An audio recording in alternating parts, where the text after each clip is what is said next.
Assalamualaikum warahmatullahi wabarakatuh. Perkenalkan, saya Fatah Musaki dari kelas 2C. Di sini saya akan mengerjakan tugas praktek pengganti kebudayaan Nusantara. Di sini saya akan mempresentasikan suku Jawa Barat.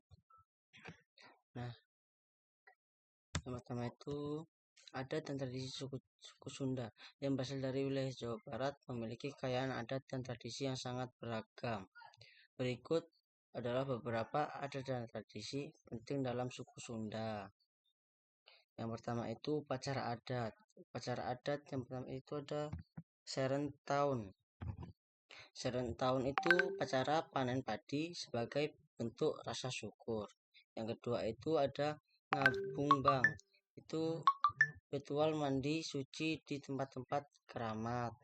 Nah, yang terakhir itu ada Mapang Sri. Mapang Sri ini menyambut Dewi Sri atau Dewi Padi yang menjelang musim tanam. Nah, itu yang selanjutnya tradisi sosial. Itu yang pertama nyorong. Nyorong itu tradisi memberikan bingkisan saat menjelang Ramadan. Nah, setelah itu ada siri asih, silih asah, dan silih asuh. Itu nilai-nilai hidup saling menyayangi, mengasah pengetahuan, dan mendidik. Selanjutnya itu ada upacara perkawinan Sunda. Itu yang pertama itu ngenyeu seureuh. Itu ritual persiapan sebelum pernikahan sebagai simbol restu orang tua. Selanjutnya itu ada sawer pengantin. Itu prosesi menabur uang logam dan beras sebagai doa kemakmuran. Yang tiga itu ada kesenian tradisional. Itu yang pertama itu ada jaipong. Jaipong itu tarian dinamis khas Sunda. Yang kedua itu ada degung dan kacapi suling. Itu alat musik instrumental tradisional. Dan terakhir itu ada wayang golek. Itu pertunjukan boneka kayu khas Sunda. Selanjutnya ada kerajinan tangan. Yang pertama itu anyaman bambu. Kerajinan anyaman bambu sangat umum di kalangan masyarakat Sunda. Salah satunya contohnya adalah boboko. Itu tempat nasi anyaman bambu. Dan selanjutnya itu ada alat seperti mendong. Itu rumput rawa yang dianyam menjadi tas, tikar, dompet, dan lain-lain. Nah, selanjutnya itu ada wayang golek. Wayang golek itu kerajinan kayu berukuran sedang yang biasanya digunakan untuk pertunjukan wayang golek.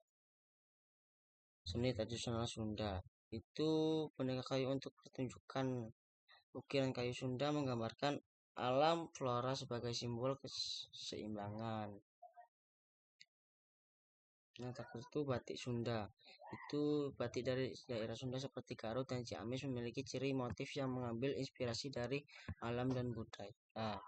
Itu motif alaminya dan budaya. Itu motifnya itu alami dan budaya lokal. Nah, ini contoh-contohnya boboko, wayang golek, batik Garut, dan batik Ciamis. Selanjutnya itu kerajinan mendong.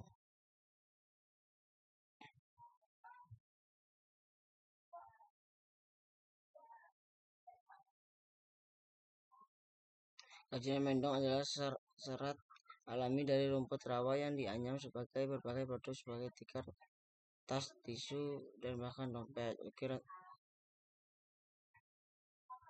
Yang kelima itu ada ukiran kayu Sunda. Itu motif ukiran sebagai terinspirasi flora seperti daun dan sulur-suluran yang melambangkan keindahan alam dan keseimbangan hidup. Dan yang terakhir yang keenam itu ada tenun tradisional. Itu selain batik, masyarakat Sunda juga menghasilkan kain tenun khas dengan motif sederhana dan warna natural. Tenun ini digunakan sebagai pakaian sehari-hari walaupun untuk acara adat.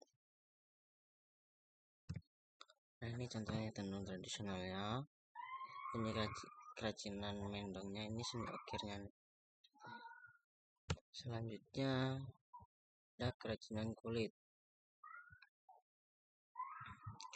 Beberapa masyarakat Sunda juga menghasilkan kerajinan dan bahan dari bahan kulit seperti ikat pinggang, dompet, dan sandal.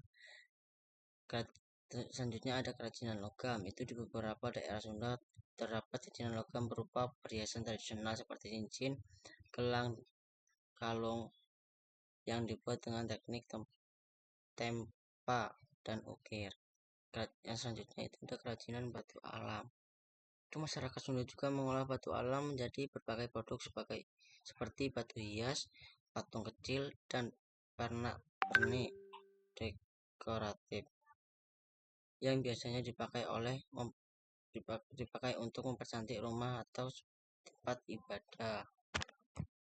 Nah, ini kerajinan logamnya seperti topeng ini ada kerajinan alamnya. Dan ini kerajinan kulitnya seperti tas.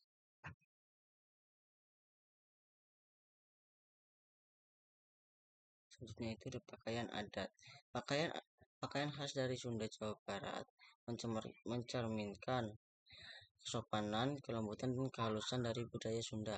Pakaian ini dibagi berdasarkan status sosial dan konteks acara. Contohnya sebagai berikut. Yang pertama itu ada pakaian adat sehari-hari. Pakaian tradisional rakyat biasa itu yang pria itu atasnya baju kampret atau salontreng, baju lengan panjang, bawahnya itu celana pangsi atau longgar, itu baju yang longgar dan digulung ke betis. Aksesoris ikat kepala, ikat atau totopong, sabuk kain, dan sandal atau bagia. Yang baju wanita itu atasnya itu kebaya sederhana, bawahnya itu kain batik atau sarung atau kain panjang. Aksesorisnya itu sanggul, selendang, dan perhiasan ringan. Adat yang kedua itu ada adat bangsawan. Itu yang pria itu atasnya itu memakai jas beludru hitam dengan sulaman emas atau perak. Bawahnya itu kain batik motif halus, itu kawung atau parang rusak disarungkan. Aksesorisnya itu bendo, ikat kepala khas, keris, selop, kulit. Nah, itu pakaian perempuannya ini atasnya kebaya belundru mewah dengan hiasan sulaman emas atau perak. Bawahnya itu kain batik motif halus dan aksesorisnya itu kondek besar, tusuk kondek emas, bros, dan ral. Pakaian adat yang ketiga itu pakaian adat pernikahan Sunda. Itu yang pria itu pengantin laki-lakinya itu atasannya blondro berhias manik-manik emas atau perak. Bawahannya itu kain batik mewah. Aksesorisnya itu kalung melati, keris, bendo, sabuk emas. Sepatunya itu selop mewah.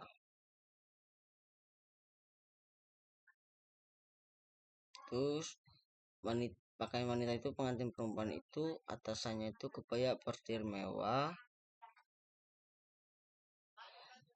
bawahannya itu kain batik panjang.